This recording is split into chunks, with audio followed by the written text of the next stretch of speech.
Hi there, folks. I thought I might do a little sculpting video to show you what I'm working on. So this is my creature from the Black Lagoon that I'm working on. I am sculpting it in castilene, which is a wax-based clay. It is extremely hard, which is nice because you generally don't have to use much of an armature. I do have a wire armature in here. It's made of aluminum. But the nice thing is it holds extreme detail without damage. So I can handle it, lightly without harming the sculpture as I'm working on it. Castilene has to be heated.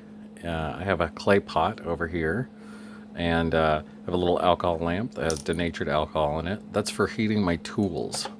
So generally, I have also some little butane torches and my clay tools, which I have various different kinds of clay tools.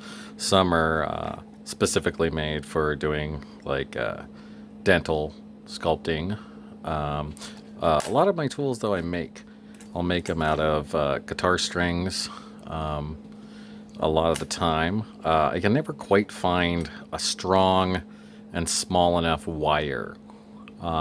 I will find that on some guitar strings, though, I'll find the very end that you're supposed to wind around the spool is pretty tiny and pretty strong. One of my favorites is making a extremely tiny loop, and I'll use various jeweler's pliers for making the wire loop tools. So one of my favorites is this little tiny set of completely round jeweler pliers that I can bend the little tiny loops into, and then I'll just put them in some brass hobby tubing, crush the ends, holding the wire in. So the other tools I'll end up using a lot is wax pens. Wax pens are, set up, and they work on a little rheostat, and they can go pretty hot. I don't generally set them very hot. I actually have them on the very low end. Because castilene, although, it is a wax and it holds, detail extremely well. I don't want to overheat it or burn the tool. And I tend to only use these, I've got two. They're slightly different sized wax pen tips. One's a little finer, one's a little fatter, just for placing the tools or the sculpted detail in with the wax pen. So I can kind of drag it and use the melting process to scribe in little tiny details. Generally, what I end up using the wax pen for the most is getting a little tiny bit. I hope this shows up in here on my video, but I can add all the skin texture, the tiny little scales, warts, wrinkles in. It's a little tricky, but it does work extremely well for basically almost drawing in the detail. The castilene is a new clay I've been using. It's not really clay technically, but it works generally like a normal like monster clay or something like that, or some of the harder like wax-based clays. I found it to be almost the perfect clay as far as I'm concerned. Like, I think it's just incredibly fantastic for adding details. Castilene is generally what they use in the action figure industry for making action figures. Well, before 3D printing came along. Don't get me started on 3D printing. I'm not a huge fan. I think it has its place for doing very mechanically detailed pieces, for getting perfect shape in the oh, perfect lines, perfect machine surfaces. I think the 3D printer is a good choice. But generally, I'm not a huge fan. I don't think it's very organic. I don't think there's as Bob Ross would say, the happy accidents that you have when sculpting by hand. And honestly, I'm a craftsman, or I like to think myself as one. And so I want to create things by hand and have my vision come out through my fingertips and tools to create. So this guy is only about 5 inches tall. I'm always striving to create the tiniest details I can possibly get. This creature is not totally 100% movie accurate. I kind of did that on purpose. I wanted it to be a little bit of a hybrid between the original 1960s Aurora model kit style creature from the Black Lagoon and the actual movie land suit from the 1954 movie. What I wanted to do with this little guy is I'm gonna, finish sculpting him and then cast him and pour resin, cast resin pieces from a silicone mold and paint it a little bit like a toy. I didn't want it to be a 100% beautifully perfect, organic paint job. I wanted it to have a very garish kind of almost tacky paint job. And then once that is done, I found some little plastic fish bowls. And I was going to place him in there with some plastic fish bowl foliage and fish gravel and just kind of make little cute displays of the creature as if you had a little creature from the Black Lagoon in a fish bowl. Just for fun for our website. My girlfriend and I's website is vampirama.com. We have quite a few kind of fun items harkening back to the feel of the 60s. My girlfriend makes beautiful, just paints amazing paper parasols. And quite a few other things. She does paint for Disneyland, and she's an incredible artist. I'm just so proud of everything she creates. But getting back to the sculpt, so like I said, you can I kind of draw in the detail with the wax pen, and then I'll shift it around slightly with the heated tool that I'm using, the dental tools or the wire loops. So I'll heat my dental tool a little bit here. Hopefully this is in focus, but then I'll smooth out the pieces. The castilene does not respond well to solvents.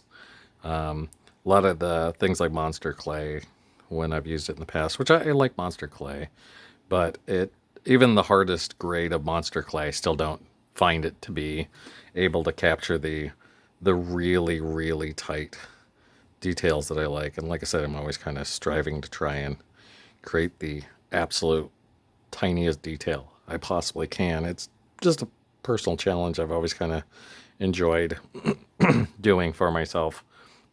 So, my little jeweler's lamp over here with some denatured alcohol, but just barely heat the tool. I'm able to smooth the castilene very nicely without having to use any kind of solvent on it.